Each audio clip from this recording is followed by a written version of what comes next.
Selamat malam saudara-saudara sekalian, waktu Amerika yang sudah bergabung dengan kami di Jemaat Fisdak untuk acara ibadah malam kita pada malam hari ini. Dan seperti biasa kita akan mempelajari pelajaran sekolah sahabat dan dengan tambahan-tambahan yang dapat kita lihat bersama nantinya pada akhir pelajaran ini, dan kemudian kita akan berdoa sesudah itu. Baik, untuk memulaikan acara kita saya ingin mengundang Ibu Syane Laloan untuk dapat membuka dalam doa. Silakan Ibu Syane. Mari kita berdoa. Tuhan Bapa yang di surga, Bapa yang penuh kasih, Bapa yang selalu melindungi kami, Bapa yang kami puji dan kami besarkan pada siang dan malam. Kami datang padamu ya Tuhan pada saat ini, mengucap syukur, berterima kasih atas segala berkat yang pimpinan Tuhan bagi kami, sehingga pada pagi hari ini lagi ya Tuhan kami dapat bersama-sama memuji memuliakan namamu, mendengarkan firman-Mu yang dapat merubah kami lebih hari lebih dekat padamu. Bapa di surga, mohon keampunan dosa kami, agar ya Tuhan doa kami dapat layak di hadapan-Mu. Kami berterima kasih Tuhan atas berkat-Mu, dan yang Engkau juga mau memberikan Roh-Mu yang kudus, mengirimkan Roh-Mu yang kudus ke dalam hati kami masing-masing, agar ya Tuhan apa yang kami dengarkan kami dapat menggunakannya pada kehidupan kami sehari-hari.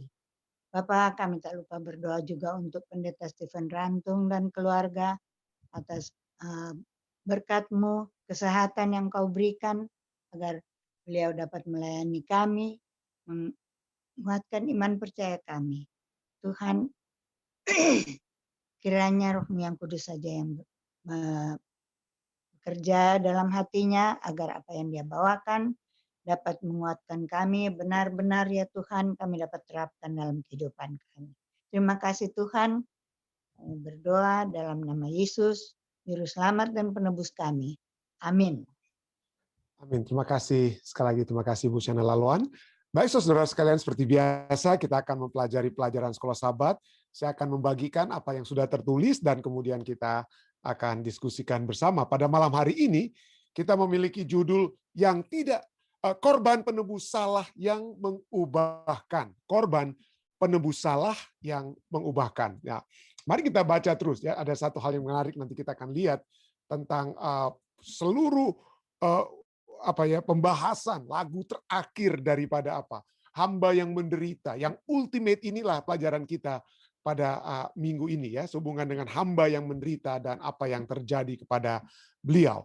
Baik, mari kita langsung saja ke pelajaran kita tentang korban penebus salah yang mengubahkan. Apakah artinya bahwa kehidupan hamba menjadi korban penebus salah menurut Yesaya 53 ayat 10? Yesaya 53 ayat 10, nanti kita akan ulang-ulang juga di bagian tambahan ya. Tetapi Tuhan berkehendak menemukan dia dengan kesakitan. Apabila ia menyerahkan dirinya sebagai korban penebus salah. Dialah korban apa? Penebus salah. Nanti pelajaran sekolah sahabat kita membahas tentang apa itu artinya penebus salah tersebut.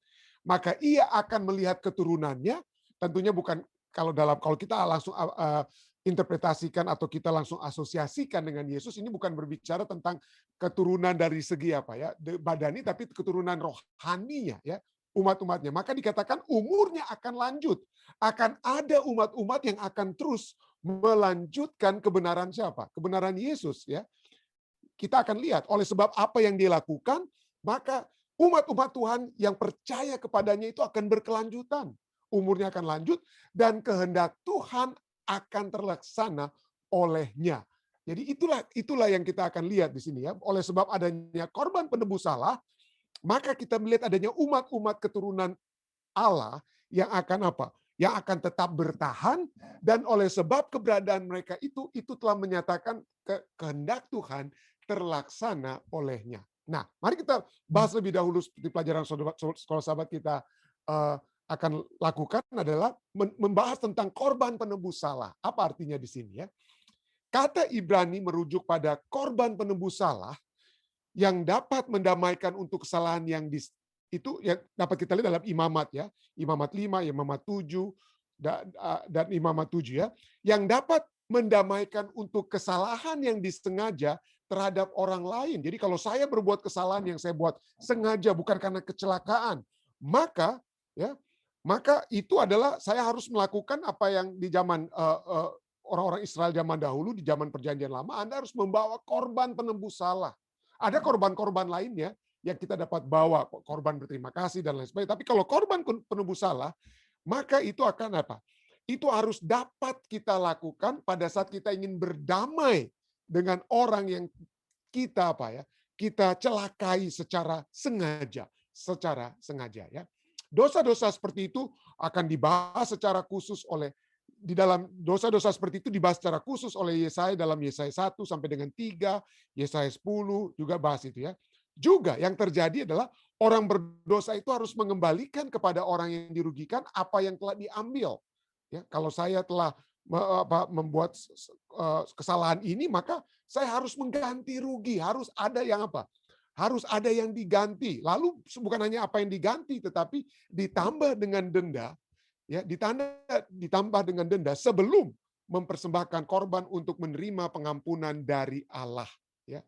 Dalam sebuah kasus penyalahgunaan milik Allah, ganti rugi ini diberikan kepada Allah. Dengan kata lain, kalau ada yang kita buat kesalahan kita kepada Allah, maka harus ada ganti rugi yang diberikan kepada Allah. Nah, sekarang kita dapat memahami pelajaran sahabat kita katakan, sekarang kita dapat memahami Yesaya 40 ayat 2, di mana Allah menghibur umatnya yang ada dalam pengasingan dengan mengatakan pada mereka bahwa mereka telah membayar dengan cukup ganti rugi bagi dosa-dosa mereka. Jadi pada saat mereka dibuang, dengan kata lain di pengasingan, di tawanan di Babylon itu, maka mereka dengan kata lain telah membayar dengan cukup ganti rugi bagi dosa-dosa mereka. Namun setelah membayar ganti rugi harus ada korban. Di dalam Yesaya 53, hamba Allah yang menjadi apa? Ganti rugi tersebut. Gantinya di zaman Perjanjian Lama itu seekor kambing misalnya. Jadi hamba Allah gantinya seekor kambing diumpamakan seperti anak domba yang dituntun ke pembantaian, menggantikan orang-orang yang tersesat. Yesaya 53 ayat 6. Nanti kita akan kembali lihat tersebut ya. Meskipun terputus dari negeri orang-orang hidup, ya dalam Yesaya 53 dibandingkan dengan Daniel 9 dan benar-benar habis sebagai korban yang menghidupkan api harapan bagi kita, hamba itu akan kembali dari kematian. Dia tidak akan mati selama-lamanya, ya. Walaupun dia harus mati, tapi dia tidak mati untuk selama-lamanya. Dari dunia orang mati, dia akan menerima kemuliaan dan melihat keturunannya dan umurnya akan lanjut. Dia tidak akan mati dengan kata lain selama-lamanya. Bacalah ayat-ayat berikut. Bagaimanakah setiap ayat merefleksikan pekabaran inti yang ada dalam Yesaya 53. Mazmur 32 ayat 1 dan 2 dari Daud ya. Berbahagialah orang yang diampuni pelanggaran yang dosanya ditutupi. Jadi ada satu kesempatan yang harus diberikan kepada kita supaya dosa kita itu apa? Ditutupi. Berbahagialah manusia yang kesalahannya tidak diperuntukkan Tuhan dan yang tidak berjiwa penipu. Roma 5 ayat 8, tetapi Allah menunjukkan kasih-Nya kepada kita oleh karena Kristus telah mati untuk kita ketika kita masih berdosa.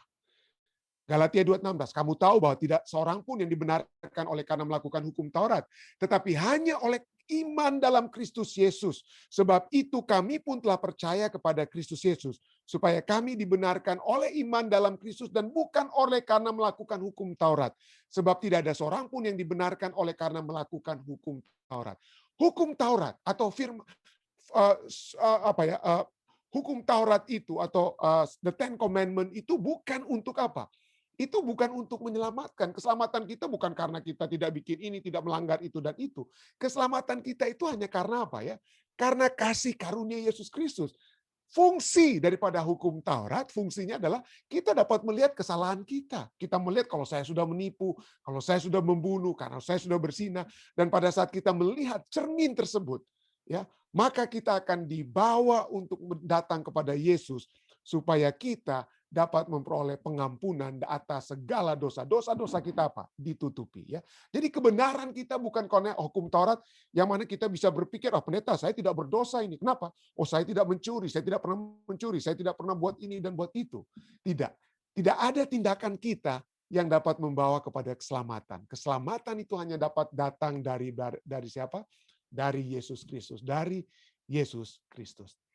Tetapi hukum Taurat itu membawa kita untuk menyadari kesalahan-kesalahan dan dosa-dosa kita dan membawa kita kepada Yesus. Dan setelah kita diselamatkan, maka kita akan menghidupkan satu kehidupan yang apa?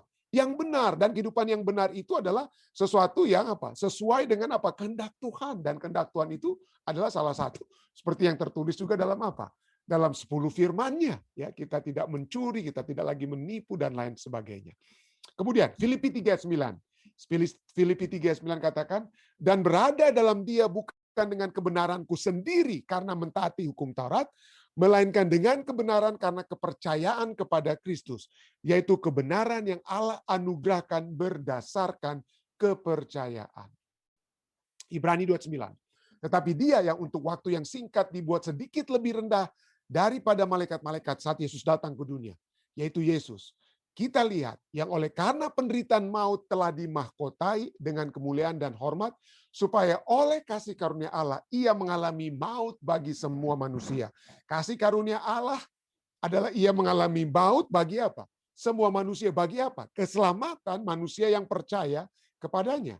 1 Petrus 2:24. Ia sendiri telah memikul dosa kita di dalam tubuhnya di kayu salib, supaya kita yang telah mati terhadap dosa hidup untuk kebenaran. Oleh bilur-bilurnya kamu telah apa? Telah sembuh. Jika seseorang meminta Allah untuk menulis dalam satu paragraf kabar baik dalam Yesaya 52 ayat 13 sampai Yesaya 53 ayat 12, ini satu kesatuan, ya. Nanti kita akan lihat kenapa Yesaya 52 ayat 13 sampai dengan Yesaya Fatsal 53:12 adalah satu kesatuan, karena itu membahas tentang hamba yang menderita. Yesaya 50. Ingat, di zaman Alkitab tidak ada pemisahan fatsal dan ayat. Semuanya itu ditulis dalam satu apa? Kesatuan. Tidak ada penulisan tentang ini fatsal 52, ini fatsal 53, ini ayat 1, ayat 2, ayat 3. Tidak ada. Semuanya langsung ditulis begitu saja, ya. Langsung merupakan satu kesatuan. Jadi orang harus membaca dan memahami dan mendapatkan hikmat akal budi dari surga untuk melihat ini bagiannya yang mana. Tapi kemudian ya manusia mau yang menerjemahkan Alkitab kemudian mencoba untuk membuat gampang bagi kita, makanya kita ada fatsal dan apa? Fatsal dan ayat. Tapi pada mulanya, pada saat kitab Yesaya dituliskan, tidak ada pembagian fatsal dan ayat. Jadi mari kita lihat, ya. Jadi jika seseorang meminta Anda untuk menulis dalam satu paragraf kabar baik dalam perikop Yesaya 52:13 sampai Yesaya 53:12, satu perikop yang berbicara tentang hamba yang menderita, apakah yang Anda akan tulis? Bagi saya pribadi, saya akan menulis Allah yang mengasihi, ya. Allah yang mengasihi, dan kemudian paragraf itu kemudian dapat kita lihat. Nah, tadi malam kita sudah bahas, ya, tentang Markus 10 ayat 45. Ya, karena anak manusia juga datang bukan untuk dilayani, melainkan untuk melayani dan untuk memberikan nyawanya menjadi tebusan bagi banyak orang. Kita sudah bahas. Itu berbicara tentang Allah yang melayani dan apa? Menebus, sesuai dengan Yesaya 53 ayat 4 dan 5. Sesungguhnya penyakit kita lah yang ditanggungnya, kesengsaraan kita yang dipikulnya, padahal kita mengira dia kena tulah, dipukul dan ditindas Allah. Tetapi dia tertikam oleh karena pemberontakan dia diremukkan oleh karena kejahatan kita, ganjaran yang mendatangkan keselamatan bagi kita ditimpakan kepadanya, dan oleh bilur-bilurnya kita menjadi sembuh. Allah yang melayani dan menebus, tetapi juga Allah yang mengasihi. Ya, kita sudah sering baca ayat ini, Yohanes 3:16, tapi mari kita lihat ayat yang 17 sampai 18, sangat penting juga. Selain karena begitu besar kasih Allah akan dunia ini, Ia telah mengaruniakan anak tunggal, supaya setiap orang yang percaya kepadanya tidak binasa, melainkan beroleh hidup yang apa? Hidup yang kekal. Sebab Allah mengutus anaknya ke dalam dunia bukan untuk menghakimi dunia, melainkan untuk menyelamatkan dunia oleh Dia. Itu rancangan Tuhan. Itu rancangan Tuhan. Ayat 18. Barang siapa percaya kepadanya, ia tidak akan dihukum. Barang siapa tidak percaya, ia telah berada di bawah hukuman. Jadi kita semua yang lahir di dalam dunia, kita semua itu berada di bawah hukuman. Dan hukuman itu ujung-ujungnya apa? Mati. Tidak ada lain. Kita semua itu sedang berada dalam jalan menuju kematian. Kita semua. Pada saat kita lahir saja, kita berada di jalan menuju ke bawah kematian. Tetapi pada saat kita berada di dalam jalan menuju kematian, kalau kita percaya, maka kita akan apa? Keluar dari jalan kematian tersebut. Ya, kita keluar dari jalan kematian. Jadi kita semua berada dalam jalan menuju kematian, tetapi kalau kita percaya, maka ada jalan menuju kepada keselamatan. Dan kita akan beralih dari jalan kematian menuju jalan keselamatan. Jadi dengan kata lain, Tuhan tidak apa ya? Tuhan Tuhan tidak sedang menuntun kita kepada kebinasaan. Ada yang katakan, waduh, bagaimana caranya ya supaya kita keluar dari apa? Jalan yang Tuhan sudah sedang buat supaya kita menuju kepada neraka. Tuhan tidak sedang membawa kita kepada neraka. Ya, kita sedang berada dalam jalan itu sendiri. Ya, kenapa? Karena oleh sebab setan yang menawarkan apa? Menawarkan buah tersebut oleh karena kita dari dosa, kita berada di bawah dosa, maka kita berada di bawah jalan kepada kematian. Tetapi Tuhan bersedia, kalau kita percaya maka kita apa? Diangkat dari jalan kematian tersebut ya. Jadi barang siapa percaya kepadanya, ia tidak akan dihukum. Barang siapa tidak percaya, ia telah berada di bawah hukuman, sebab ia tidak percaya dalam nama Anak Tunggal Allah. Jadi itu intinya, Allah yang mengasihi. Dan ini kita lihat. Pada saat kita melihat kasih Allah itulah yang menjadi inti dari perikop Yesaya 52 ayat 13 sampai Yesaya 53 ayatnya yang ke-12. Kita bisa melihat, kita bisa bagikan. Satu perikop ini dibagi 5 bagian, dan setiap bagian itu ada 3 ayatnya. Ada 3 ayatnya. Yesaya 52 ayat 13 sampai 15, 3 ayat 13, 14, 15. Itu kita bisa melihat kemuliaan dan penghormatan bagi hamba yang menderita. Jadi sebelum kita membahas tentang penderitaan sang hamba, ayat sudah menyatakan tentang kemuliaan dan penghormatan bagi hamba yang menderita. Ini bagaikan menunjukkan bagaimana Yesus yang ada di dalam kerajaan surga. Dihormati, dimuliakan ya. Dan dia sudah akan apa? Jadi ayat ini sudah berbicara tentang kemuliaan dan penghormatannya. Ya, ini bukan tentang di dalam kerajaan surga, tetapi apa yang akan terjadi kepada hamba yang menderita. Lalu kemudian setelah Yesaya 52 ayat 13 sampai 15, baru kita masuk kepada Yesaya 53 ayat 1 sampai 3. Yesaya 53 ayat 1 sampai 3 itu berbicara tentang penderitaan sang hamba. Dia akan babak belur, dia akan menderita, dia akan dihina. Dia akan dihina. Itu 3 ayat itu. Yesaya 53 ayat 1 sampai 3. Lalu di tengah-tengah dari 5 bahagian ini, disitulah kita lihat kenapa dia harus dihina. Kenapa dia harus menderita? Kenapa mukanya bahkan tidak dikenal orang, bahkan tidak mau memandang dia lagi? Itu penyebab penderitaannya itu oleh sebab nanti kita akan lihat oleh sebab kita. Kita sudah baca ya. Kita sudah baca tadi ayat-ayatnya ya. Yesaya 53. Penyakit kita yang ditanggungnya, kesengsaraan kita yang dipikulnya, dia tertikam oleh karena pemberontakan kita. Dia diremukkan oleh karena kejahatan kita, ganjaran yang mendatangkan keselamatan bagi kita ditimpakan kepadanya, dan oleh bilur-bilurnya kita akan menjadi apa? Sembuh. Inilah penyebab penderitaan supaya kita sembuh. Ya, supaya kita sembuh. Itulah sebabnya Yesaya 53 ayat 4 sampai 6 adalah jantung, inti daripada apa? Kitab Yesaya yang berbicara tentang apa? Yang berbicara tentang hamba yang menderita. Lalu kemudian Yesaya 53 ayat 7 sampai 9. Setelah kita membahas tentang penyebab penderitaan sang hamba, kita membahas tentang apa? Penderitaan sang hamba, apa yang terjadi? Ayat yang 1 sampai 3 dia dihina, dipukul dan lain sebagainya. Ayat 7 sampai 9 berbicara tentang kematiannya. Dia mati karena supaya bilur-bilurnya kematiannya kita dapat apa? Kita dapat sembuh.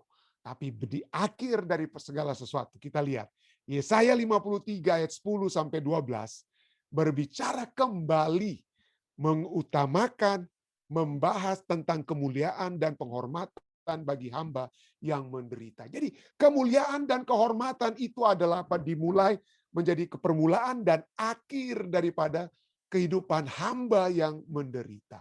Tetapi inti daripada kehidupan kemuliaannya, inti daripada kehidupan penghormatannya adalah kenapa dia harus menderita. Dan dia menderita oleh sebab kasih Bapa dan kasihnya kepada kita. Ya, kasihnya kepada kita ya. Penyakit kita lah yang ditanggungnya, kesengsaraan kita dipikulnya, dia tertikam ya. Kita sekalipun kita ayat 6, kita sekalian sesaat seperti domba masing-masing kita mengambil jalannya sendiri, tetapi Tuhan telah menimpakan kepadanya kejahatan kita sekalian. Nah, sekali lagi kita sudah sedikit bahas tadi malam, tapi kembali kita ulangi ya pada malam hari ini. Kok tega ya? Kok tega Tuhan apa? Menimpakan kepadanya. Ya. Kenapa harus ditimpakan kepadanya kejahatan kita? Ya. Yesaya 53 ayat 10, walaupun itu mulai berbicara tentang kemuliaan dan kehormatan bagi hamba yang menderita. Dikatakan apa? Apabila ia menyerahkan dirinya sebagai korban penebus salah, ia akan melihat keturunannya, umurnya akan lanjut, dan kehendak Tuhan akan terlaksana olehnya. Wah, bagus sekali bagian kedua ayat ini. Tapi coba lihat bagian pertama. Bagian pertama ini banyak orang yang kalau tidak melihat bagian kedua, mereka pikir, waduh bagian pertama ini memang betul-betul Allah perjanjian lama, ini Allah yang kejam. Kenapa dia kejam? Tega sekali dia. Apa yang teganya dia? Yesaya 53 ayat 10 katakan, tetapi Tuhan berkehendak meremukkan dia dengan kesakitan. Waduh, kok Tuhan dalam bisnis meremukkan hambanya atau anaknya ya? Kok bisa tega-teganya dia meremukkan kiri dan kanan seperti begitu, seperti banyak orang berpikir bahwa memang Allah perjanjian lama, Allah Bapa itu kejam sekali ya. Kok tega-teganya anaknya dia berkehendak untuk diremukkan. Bahasa Inggrisnya NIV, yes, it was the Lord's will to crush him. Kehendak Tuhan untuk apa? Crush him. To cause him to suffer. Menyebabkan dia menderita. Menyebabkan dia menderita. New King James Version, it is pleased. Bah, ini lebih gawat lagi artinya kalau kata pleased, apa senang, gembira ya. It is pleased the Lord, menggembirakan Tuhan untuk apa? To bruise him, untuk melukai dia. Dia telah menaruh dia telah Allah Bapa telah menaruh anaknya dengan kata lain kepada satu penderitaan. Dan kata pleased atau delight ini ya, kapets ya. Kapets dalam bahasa Ibrani-nya ya, itu berarti apa? Please delight. Nah, coba kita lihat kenapa kata kafets ini ya, kafets ini bukan hanya muncul di Yesaya 53 ayat 10. Yesaya 53 ayat 10, Tuhan berkehendak meremukkan anaknya ya sebagai apa ya? Sebagai korban. Apabila ia menyerahkan dirinya sebagai korban penebus salah. Wah, kalau Yesus sebagai korban penebus salah, Tuhan seakan-akan senang. Ya.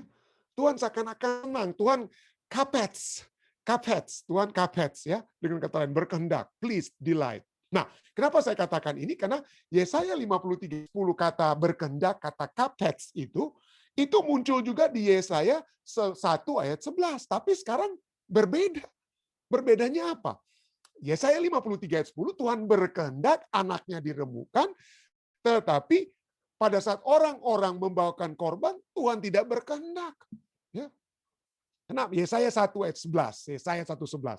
Untuk apa itu korbanmu yang banyak-banyak, firman Tuhan? Aku sudah jemu akan korban-korban bakaran berupa domba jantan dan akan lemak dari anak lembu gemukan. Darah lembu jantan dan domba-domba dan kambing jantan tidak kusukai. Aku tidak hapets.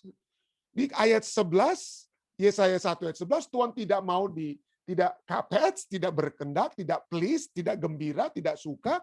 Tetapi sekarang kepada anaknya, Yesaya 53 ayat 10, kenapa Tuhan sekarang kapets? Tuhan senang. Ya.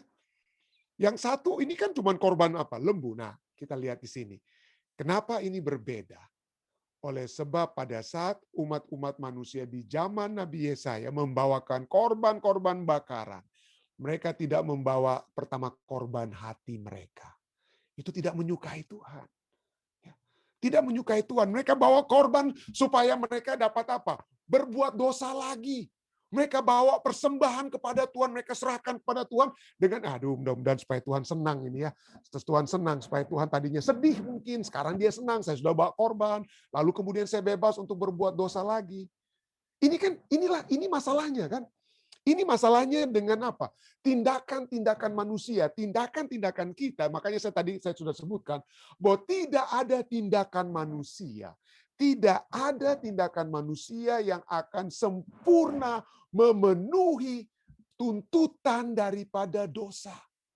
Umat manusia di zaman Yesaya, di zaman Musa, di zaman hakim-hakim, di zaman raja-raja, banyak kali mereka mempersembahkan korban seperti orang-orang yang apa ya, yang sudah tahu-tahu berkehendak untuk melanjutkan kesalahan mereka, tapi mereka datang kepada pendeta, ampuni kesalahan saya ya saat ini ya pendeta ya, ampuni saat ini supaya setelah saya diampuni, datang kepada pastor, kepada hamba-hamba Tuhan, kepada wakil-wakil Tuhan di dunia ini, supaya kemudian saya bebas untuk melakukan dosa kembali. Tidak ada perubahan hati.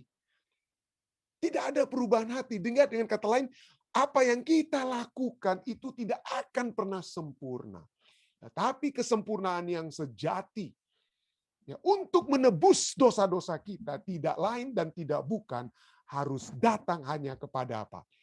Kepada anak Allah. Dia bukan memiliki kesalahan. Dia tidak ada salahnya. Dia tidak ada cacat celahnya. Dia bukan seperti orang-orang yang datang membawa korban untuk supaya apa? Karena kesalahan mereka akan apa? Bawa dan diberikan. Kenapa harus ada korban-korban? Korban-korban itu adalah di zaman Yesaya, di zaman Perjanjian Lama, karena supaya mereka melihat korban itu adalah apa? Merujuk kepada anak Allah, merujuk kepada Mesias yang harus disembelih. Kenapa? Karena di zaman Yesaya, pada saat orang membawa korban, mereka membawa korban yang terbaik, anak lembu yang paling mereka sayangi. Dan kemudian mereka yang harus potong sendiri anak lembu atau anak domba tersebut. Dan seharusnya pada mulanya ini diberikan oleh sebab bangsa Israel pada saat mereka keluar dari Kanaan. Ya, pada saat mereka keluar dari Kanaan, lalu kemudian Tuhan memberikan hukum-hukum tentang upacara-upacara korban dan lain sebagainya. Itu mereka tidak banyak barang yang mereka bawa keluar karena mereka jadi budak di Mesir kan. Jadi mereka keluar dengan apa? Domba-domba yang tentu saja domba-domba yang terbaik yang dapat mereka bawa dan tidak banyak jumlahnya. Dan apabila di padang gurun mereka buat kesalahan, maka mereka harus mengambil domba yang terbaik yang cuma sedikit yang mereka punya, lalu mereka harus apa? Harus sembelih. Dan itu sakit hati sekali untuk melakukan hal tersebut. Jadi pada saat itulah Musa berikan supaya mereka ingat bahwa apabila kamu berbuat dosa, maka ini hukumannya itu akan sangat menyakiti hatimu. Kamu harus mengambil domba yang apa? Kamu harus mengambil domba yang paling kamu sayangi, yang tidak bercacat celah, yang tidak ada penyakit, dan itu yang kamu harus potong sendiri. Kamu harus potong sendiri. Waktu pertama kali datang ke Ethiopia, kami 10 tahun di Ethiopia ya. Kami saat itu ya terus terang saja ya itu satu kesalahan itu. Kami belum vegetarian waktu itu ya. Jadi ada teman-teman misionaris juga ya dari Asia lah itulah. Ya kita kan di Indonesia di Filipina belum pernah kita makan domba ya, kita makan domba. Jadi kita pikir oke lah kita mau coba rasa ya. Gimana caranya makan daging domba. Jadi kita beli waktu itu kami beli domba di Filipina, kami beli tapi orang-orang di Ethiopia bilang ya pendeta itu bagusnya jangan langsung dipotong tapi dipiara dijaga dulu 2 minggu atau 3 minggu supaya apa ya? Supaya mereka makan rumput-rumput yang ada di halaman rumah kami di Ethiopia supaya domba-domba itu jadi domba-domba yang bersih lah perutnya ya, dengan kata lain nggak kotor ya dengan lain. Jadi kita jaga betul-betul dan betul saya jaga betul-betul. Saya sempat pas pulang dari pasar saya beli domba tersebut patungan ya, misionaris dari Asia kita patungan, kita mandikan dulu domba tersebut lalu kemudian apa? Lalu kemudian kita jaga selama kurang lebih 2 minggu. Tapi apa yang terjadi saudara-saudara? Saya jatuh hati dengan domba-domba ini karena waduh belum pernah punya binatang piaraan seperti itu ya, lembut. Jadi saya bawa domba ini kalau ada waktu pulang dari mengajar saya bawa dia untuk ambil rumput-rumput yang itu saya bawa domba tersebut. Setelah 3 minggu apa yang terjadi? Setelah 3 minggu dan kemudian mahasiswa yang tinggal di rumah kami katakan guru, di sana panggilnya bukan sir ya, di Unta panggil saya sir atau apa, tapi di sana teacher. Sekarang saat-saatnya lah kita potong domba itu. Apa yang terjadi saudara-saudara? Saya tidak mau domba itu dipotong. Kenapa? Saya sudah jatuh hati, artinya aduh nggak tega saya mau melihat itu apa. Saya sudah selama 2 minggu itu Saya sudah melihat ada orang-orang lain, orang Ethiopia, potong domba mereka, domba berkeliat-keliat sampai setelah lehernya dipotong. Karena orang Ethiopia tidak makan atau potong domba itu seperti kalau cara Alkitab ya, tidak boleh ada darah, jadi mereka gantung dombanya lalu digorok lehernya supaya darah mengalir. Setelah 3 minggu, saya tidak mau domba yang saya pelihara selama 3 minggu itu untuk jadi apa? Jadi korban. Saya nggak tega, saudara-saudara. Saya nggak tega. Jadi pada saat itu saya bilang, udah lebih baik saya kasihlah orang lain. Kalau itu artinya orang lain lah itu jaga ini domba. Tapi saya tidak mau melihat domba itu apa. Saya tidak mau melihat domba itu dibunuh atau dikeret lehernya di hadapan saya. Itulah yang semula. Jadi pada saat korban-korban bakaran diberikan itu adalah supaya mereka tidak lagi mau berdosa. Tetapi apa yang terjadi setelah mereka orang umat Israel ini tinggal menetap di tanah Kanaan, mereka jadi kaya, banyak domba dan lain sebagainya. Mereka tidak peduli lagi kalau satu domba jadi korban. Mereka apa? Mereka tidak memikirkan arti kenapa domba itu harus dipotong. Mereka tidak memikirkan tentang dosa atau penebus dosa mereka lagi. Ya, tetapi anak domba Allah, dia menjadi korban bukan karena kesalahannya. Yesaya 53 ayat 5 kita sudah baca. Ayat 56. Kita sekalian sesat seperti domba, 53 ayat 6. Masing-masing kita mengambil jalannya sendiri. Tetapi Tuhan telah menimpakan kepadanya kejahatan kita apa? Sekalian. Ya.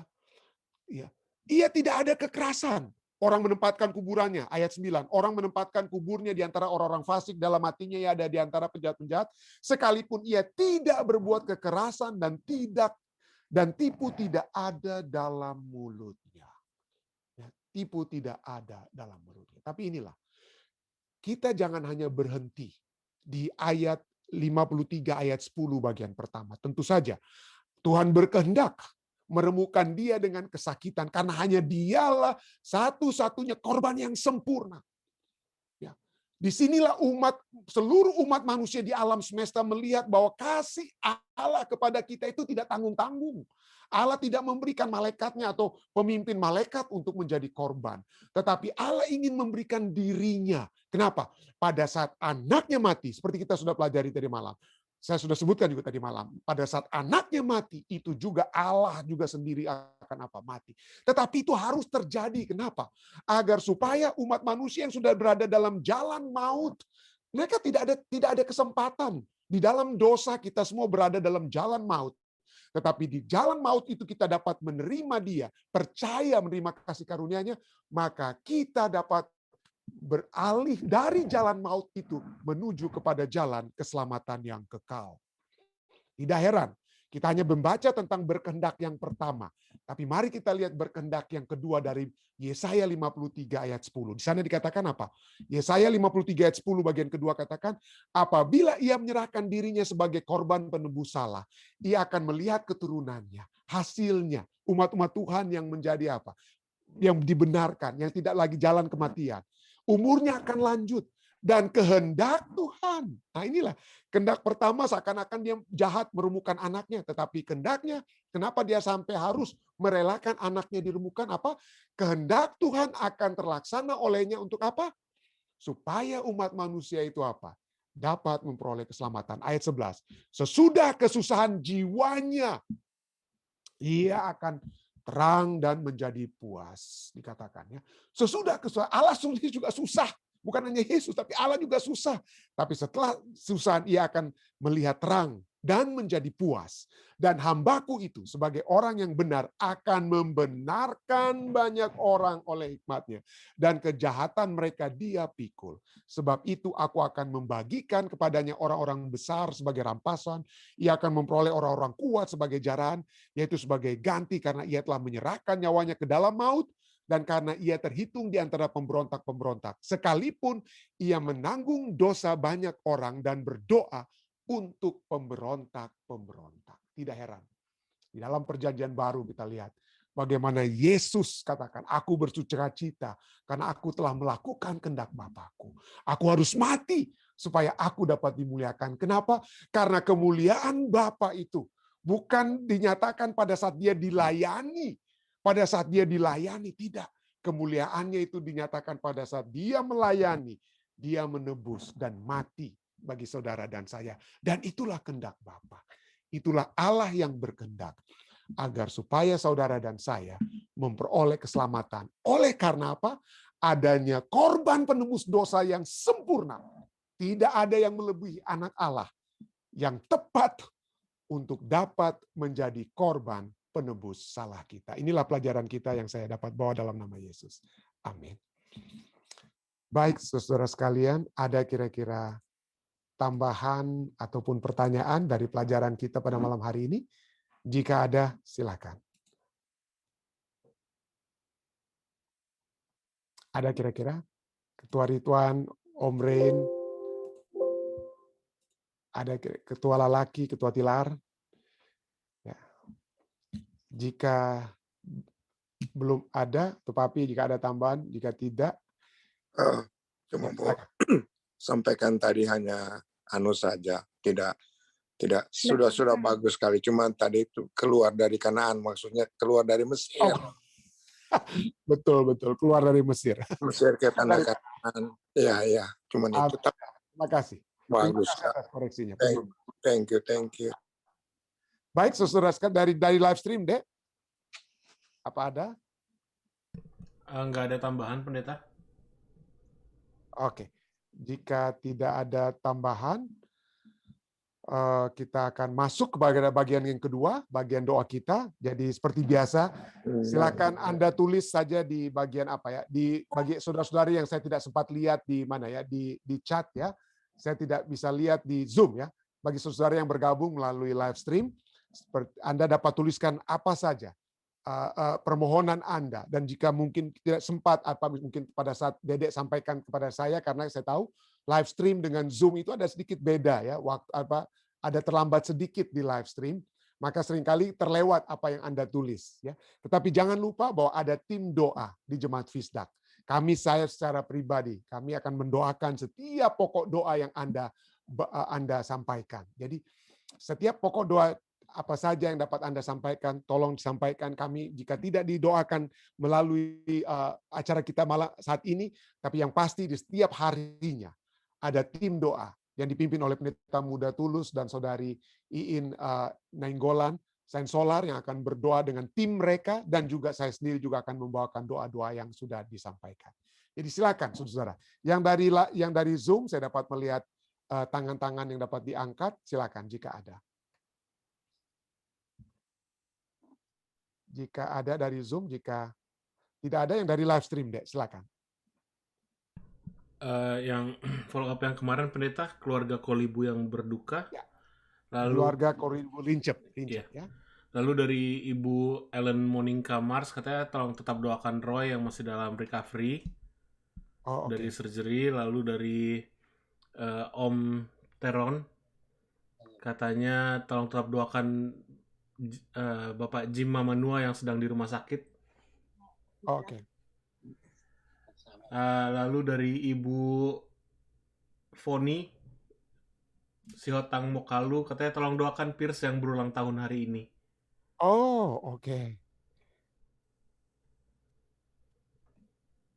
Ya. Baik. Ada lagi kira-kira?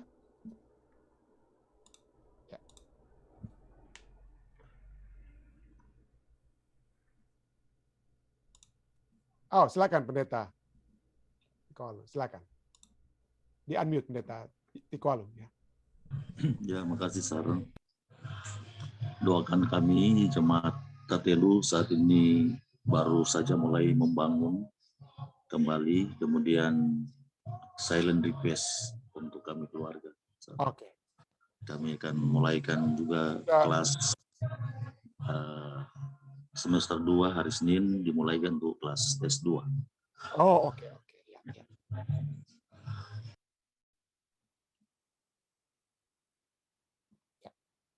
Baik. Terima kasih. Ada lagi yang lainnya? Jika tidak ada, mari kita bersatu dalam doa. Kita sama-sama tunduk kepala dan berdoa. Kami puji dan besarkan nama-Mu ya Bapa, oleh sebab kasih-Mu yang begitu nyata. Bagaimana Yesus Kristus telah datang, dan walaupun tidak ada kesalahan di dalam dirinya, tetapi ia telah menjadi korban penebus dosa bagi kami. Agar supaya kami yang berada di dalam jalur maut, di jalan menuju kematian, dapat beralih, dapat diangkat dari jalan maut tersebut pada saat kami percaya kepadamu untuk memperoleh kehidupan kekal bersama-sama dengan Engkau. Pada saat kami percaya akan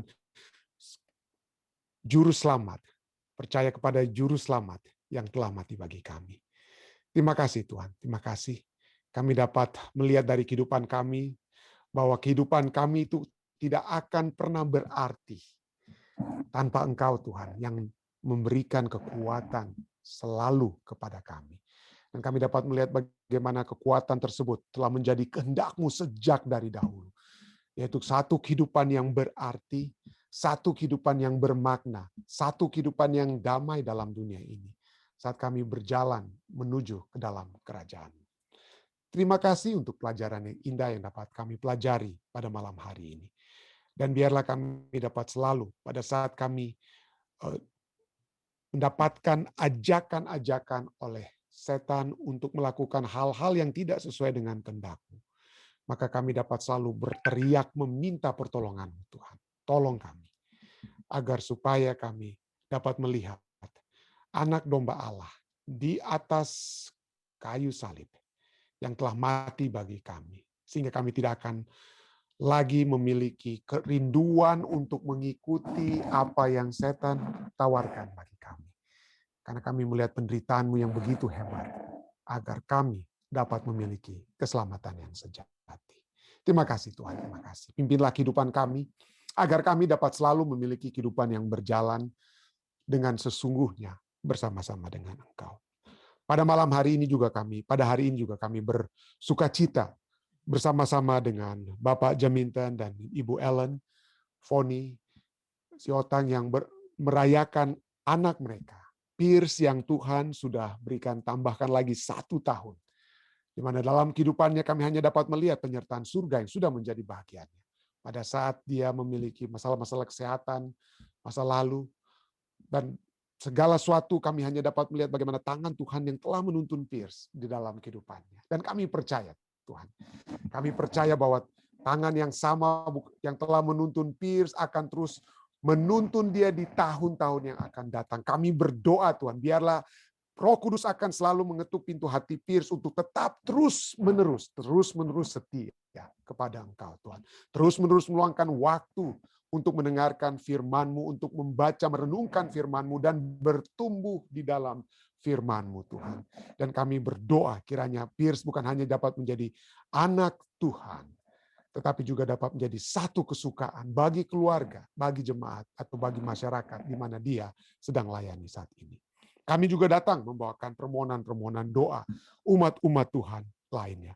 Kami ingin berdoa bagi keluarga-keluarga yang saat ini Tuhan dalam keadaan duka. Kami berdoa bagi keluarga Kolibu Rincep Tuhan, keluarga daripada Om Rain Saulia yang dalam keadaan duka saat ini. Kami berdoa Tuhan, biarlah pengharapan dari firman dapat menjadi bagian mereka.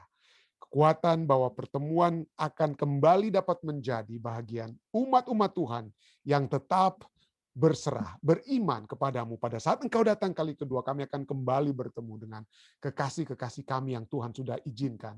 Seperti yang kami sudah doakan dari waktu ke waktu. Seperti keluarga Om Samualean dan juga seperti keluarga pendeta Sarmun Kartagi. Kami berdoa Tuhan, kiranya pengharapan ini akan selalu bergelora dan menjadi bahagian mereka. Kami juga datang untuk membawakan permohonan-permohonan daripada umat-umat Tuhan yang mendoakan keluarga mereka yang dalam keadaan sakit. Kami berdoa bersama-sama dengan saudari Ellen Monica Mars yang berdoa bagi Roy Tuhan. Kami berdoa kiranya jamahan Tuhan akan menjamah Roy sehingga dia yang sedang dalam proses pemulihan dari surgery yang dia alami. Tuhan akan membantu sehingga kekuatan surga dapat menjadi bagian Roy. Dan ini menjadi suatu kesukaan bagi keluarga besar daripada Ellen, keluarga besar Monica, dan juga keluarga besar Mars.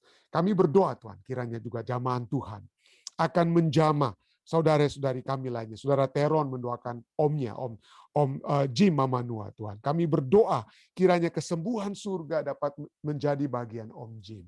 Sehingga dengan kesembuhan tersebut, maka Om Jim dapat terus berkarya, dapat terus menjadi kekuatan bagi keluarganya, bagi jemaat Tuhan, dan juga dapat memberikan satu kesaksian bagaimana kesembuhan itu dapat menjadi bagian dia dan jadi satu kesaksian kepada kami semua yang tetap berharap dan berharap kepadamu. Kami juga terus berdoa bagi Tante Yeni Poluan.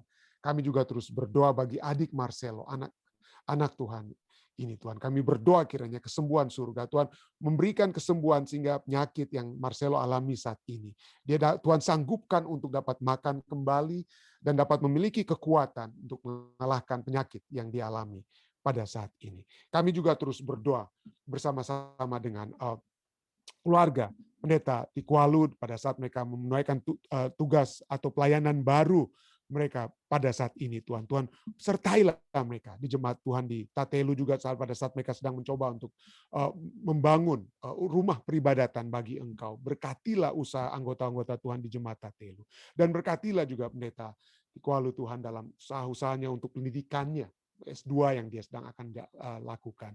Keluarganya, Tuhan, biarlah penyertaan surga dapat selalu menjadi bagian mereka. Kami juga terus berdoa bagi umat-umat Tuhan yang masih berada di dalam rumah sakit pada saat ini, seperti ayah daripada saudari Ellen Pio, dan juga kami juga berdoa bagi saudara Daniel Sitanggang, dan juga kami berdoa bagi kesehatan. Mereka mungkin tidak lagi berada di rumah sakit, seperti saudara Johan Tambuun, dan juga kami juga berdoa bagi saudara Alden Sihotang, saudara Joni Kawan, dan saudara-saudari kami lainnya dalam keadaan sakit, seperti Christine Rotinsulu dan Bapak Pendeta Silitonga. Kami berdoa bagi mereka, Tuhan. Dan kami juga berdoa bagi permohonan-permohonan pribadi yang sudah dicantumkan di chat, yang mungkin hamba tidak sempat sebutkan satu persatu saat ini, tapi kami percaya Tuhan akan mendengarkan suara umat-umat Tuhan yang mendoakan permohonan-permohonan mereka, Ibu Paruntu, Evi, dan Angel, dan juga saudari Ike Lintang. Kami berdoa Tuhan juga bersama semua umat-umat Tuhan lainnya dengan permohonan-permohonan mereka. Kiranya Tuhan mendengarkan. Dan kami bermohon bukan karena kami ingin memaksakan kehendak kami. Tidak Tuhan. Kami hanya bermohon karena Engkau mengajak kami untuk selalu berdoa. Selalu membawakan umat-umat Tuhan di dalam doa. Dan pada saat kami memiliki beban, kami yang letih dan berbeban berat, kami dapat datang kepadamu dan Engkau akan memberikan kelegaan. Itulah sebabnya Tuhan kami berdoa dan membawakan nama-nama tersebut. Kami juga berdoa bagi anggota-anggota keluarga kami. Seperti keluarga Om Yan dan Tante Sin selalu mendoakan keluarga mereka. Seperti keluarga besar Soputan, keluarga besar Sumanti. Anak-anak hambamu, orang tua hambamu yang ingin juga hamba bawakan bagi mami dan papi di masa tua mereka. Bagi Om Rain dan Tante Evelyn. Bagi seluruh pendeta-pendeta yang sudah berbakti. Kami berdoa bagi mereka Tuhan. Karena kami percaya pada saat kami mendoakan mereka, maka kekuatan surga akan menjadi bagian mereka. Menjadi bagian kami semua. Dan oleh sebab itulah kami akan selalu memuji dan membesarkan nama-Mu Tuhan. Oleh sebab jawaban-jawaban doa-Mu. Kenapa? Oleh sebab doa-doa ini kami hanya bawakan hanyalah di dalam nama Yesus Kristus yang adalah Tuhan dan Juru Selamat penebus kami. Kami telah berdoa. Amin. Amin. Amin. Terima kasih sekali lagi saudara sekalian yang sudah bergabung bersama-sama dengan kami. Kita akan kembali berbakti besok malam di waktu yang sama. Dan kami berharap kiranya berkat-berkat sudah menjadi bagian Anda semua, menjadi bagian kita semua. Itu sudah menjadi berkat, sudah menjadi bagian saya pribadi. Dan marilah kita bagikan kepada saudara kita yang lainnya. Tuhan memberkati kita semua. Stay safe dan stay healthy. Amin. Bersama-sama dengan kami di Jemaat Fisdak, pelajaran sekolah sahabat yang untuk kita baca. Malam hari waktu Amerika, pagi hari waktu Indonesia, kita akan masuk kepada bagian yang kedua, ya ada hal-hal yang dapat kita doakan bersama. Silakan.